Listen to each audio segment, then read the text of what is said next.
Yo, what's good, man? It's your boy Dizzy Wright, straight out the 702. Shout out to diversehiphop.com, man. You know, bringing the knowledge all up in your face. We out here. World peace forever.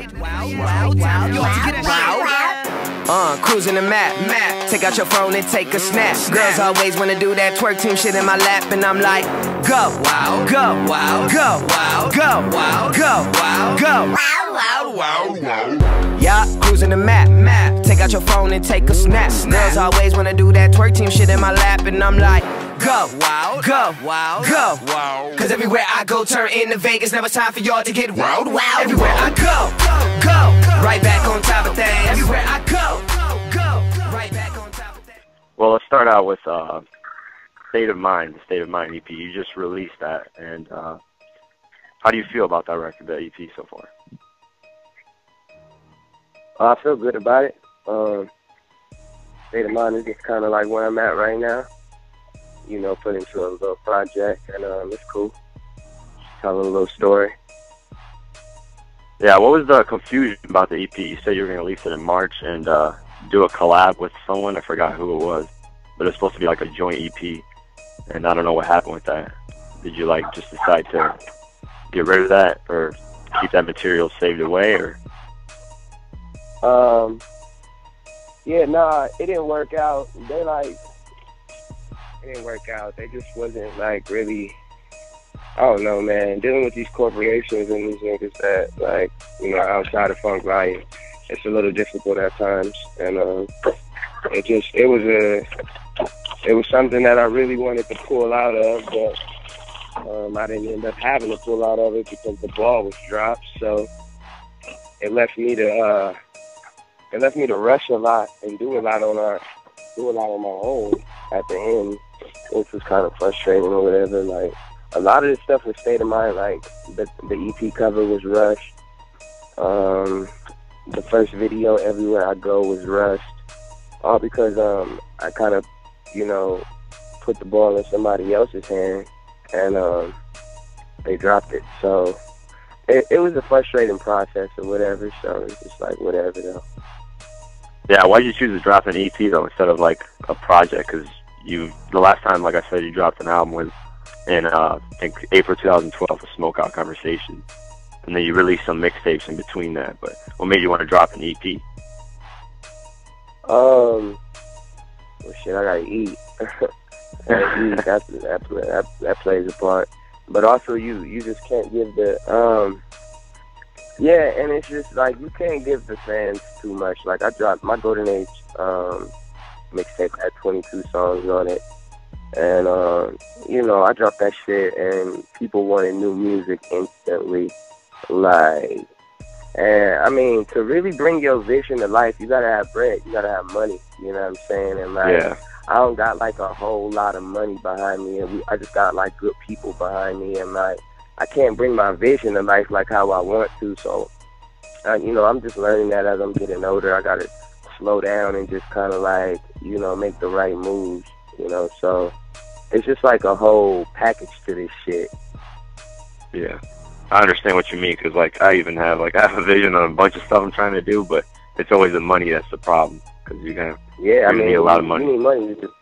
Nobody wants nobody to worry about money, or people don't want to hear nobody talking about money. But, you know, you need money to do everything, you know what I mean? Like, especially even if you want to be different, you need money to be different. Like, exactly. It's like, so you just got to keep working hard, yeah. Yeah. But I want to say happy birthday to your daughter. She just turned 3. Congrats to her. And yeah, she looks like she's doing good. Yeah. And what else? Well, I wanted to talk to you about, you stopped by in Iowa City, and I forgot when it was. I think like in February, I think. And I stopped by the show and I actually watched it and recorded the concert, but I never got a chance to meet you because, I don't know, I guess you were too busy, or you did a meet and greet after, but we left pretty early, so I was like, ah, man, I didn't get a chance to, you know, meet him. But yeah, I just want to say I stopped by and supported you and recorded the show. And, yeah, it was great, man. Yeah, you put on a good show. Man. Thank you. For real, thank you. Yeah, and then what I want to talk to you about, another thing was Hopsin, when he mentioned you in the song, on Knock Madness, I think it was the first one, The Fiends Are Knocking. He said that his fans believe that you're becoming bigger than him. Do you feel like that? No, not really. I really don't listen to Hopsin fans. Like, you know, Hopsin got a lot of angry fans, and I don't like that shit. You know, I don't like fans that have to like an artist and hate every other artist. Like, you know, that's not the fans that I want or I'm trying to build, so I don't even pay attention to them, to be honest. Like, you know, and that's just what it is. Yeah, but do you feel like, okay, your sound is more mainstream than Hopsin. Do you feel like if you create certain music and you get bigger than him, are you gonna like stay independent, stay on Hopsin's label even when you become bigger than him, or are you gonna try to reach out to major labels and hopefully get an actual deal with a machine behind you to support your music? Nah, we at Funk Volume, we moving as a force, you know what I mean? So if we decide to take that step, it's gonna be as Funk Volume. You know, like, I'm good at Dizzy Wright as just doing my thing. Like, it's not even about me trying to get bigger than anybody. I want to be bigger than everybody, you know what I mean? But I want to be able to do my own thing and be comfortable with what I got going on. And that's just what it's about, you know? I wouldn't go to a major label to try to be bigger than Hop. I would go to a major label if they said the right things and they got behind the Dizzy Wright, what Dizzy Wright has to offer, you know? Or what Funk Volume has to offer, and like not try to change that up, but like, you know, I want to be bigger than everybody, and I feel like it will slowly happen, but you know, you got to work. Yeah, your sound is definitely something that's catching on. Because I remember like when I did interview back then, like locally around here, a lot of people didn't really catch on to you, and I was like, you guys are really slow. Because I caught on to you back in 2009. And did that interview, and people still didn't understand who you were, like when I was talking to people locally. And now they're like, oh, holy shit, like Dizzy Wright is actually, you know, doing things out here. So that's crazy. You're actually really expanding. That's good though. What else? What I'm going to talk about? Future plans. So what are you after this EP? Are you planning on releasing an album, or are you just going to see how this goes? And if I'm still trying to figure out how I'm going to release my album, because I don't want to rush that at all and fuck around and just put some shit out there that gets overlooked. You know what I'm saying? I'm really trying to touch the world, you know, and help niggas out, and you know, I need that to be portrayed the right way.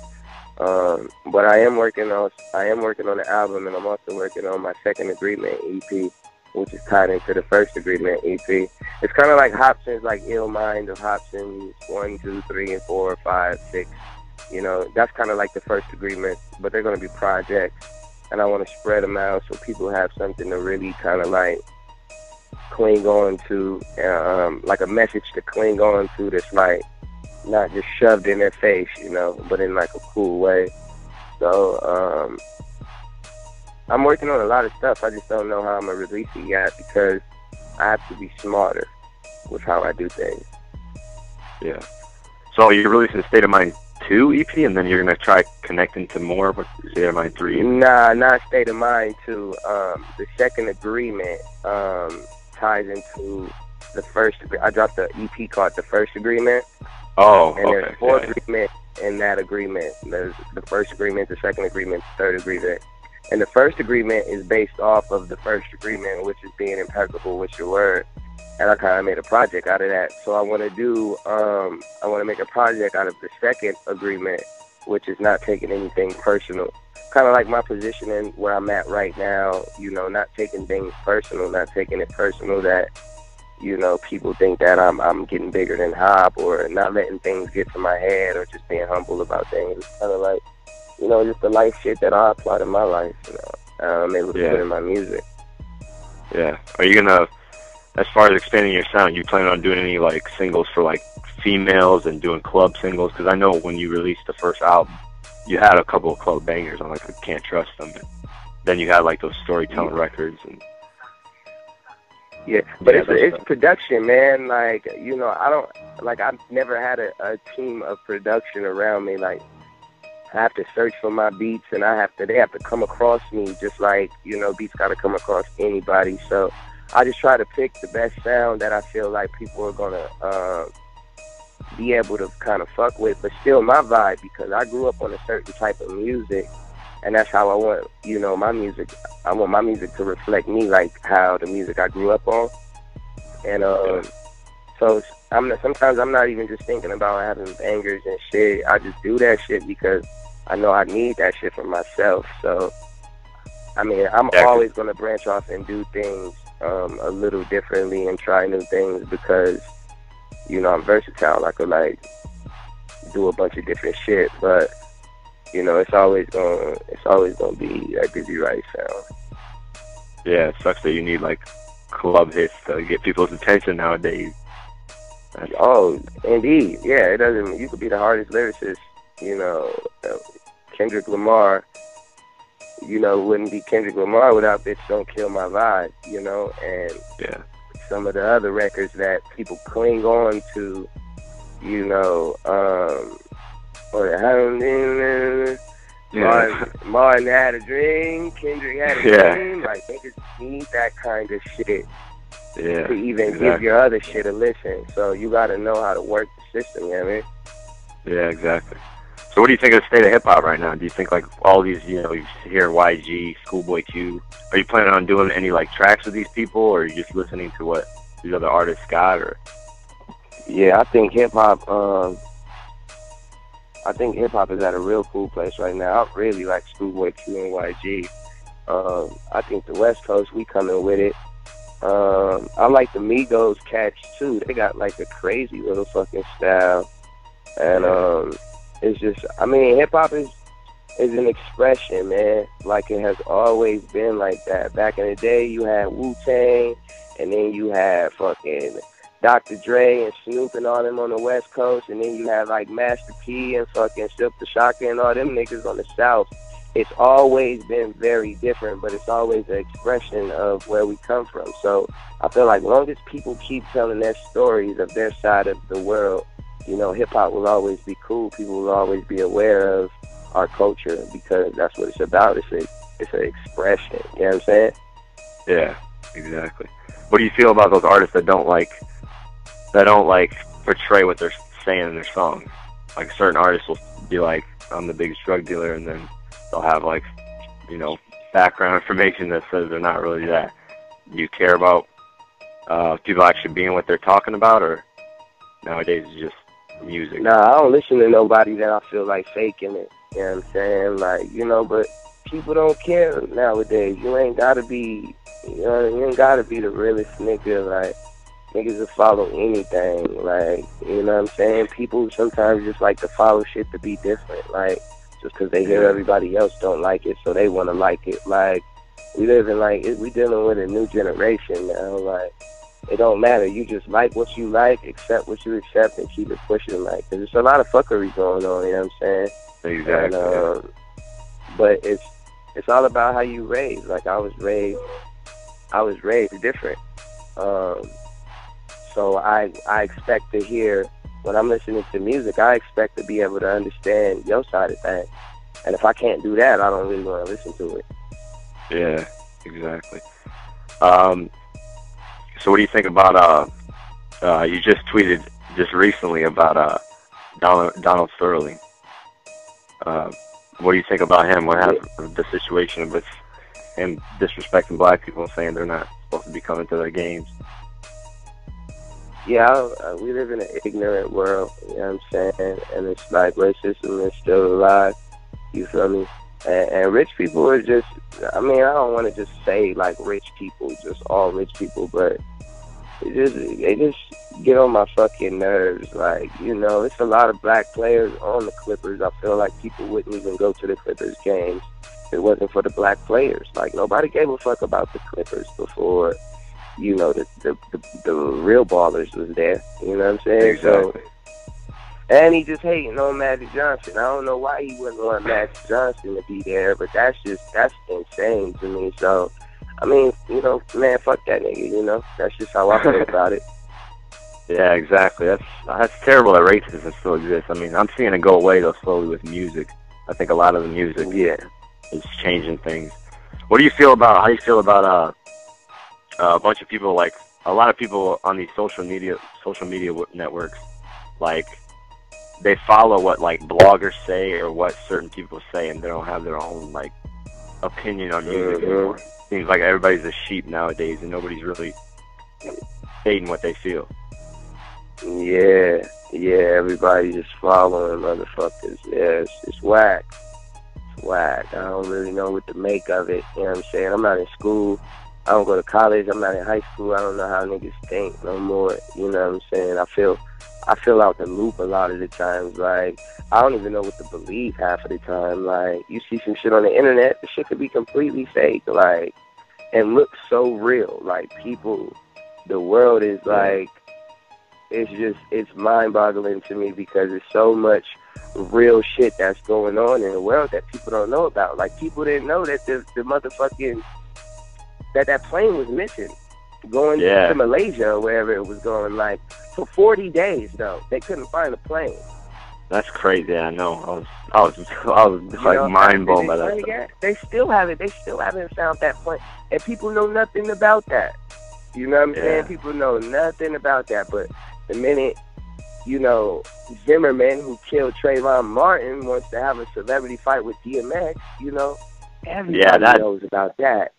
And everybody wants to play a part in that and have an opinion about that. And, like, it's just, or make jokes out of it. And, like, everybody's a fucking comedian nowadays. You know what I'm saying? It's just like, we just live in that world where you really got to stick to yourself. And you got to do the research on the things that you think should be researched. And you can't believe everything that you hear, straight up. Because 90% of the shit that's going around is a motherfucking lie. You know what I'm saying? Exactly, yo. That's crazy. The internet's just a wild place. Yeah, that's it. All right, bye-bye. All right, Quake. Yiggity up, right back on top of things, blowing up without dropping names, and I'm lifted. Lock the game, but if I go down the Hopsin lane, I guarantee I Marshawn Lynch it. Y'all ain't ready for the young man. Beast mode, dog, I'm done playing. Heard they feeling for the next big thing. Shit, well, I'm looking like I need to come and fill that position. Listen, can't wait for y'all. Either I'm finna find a way or I make a way. People that said that they got me and then they forgot.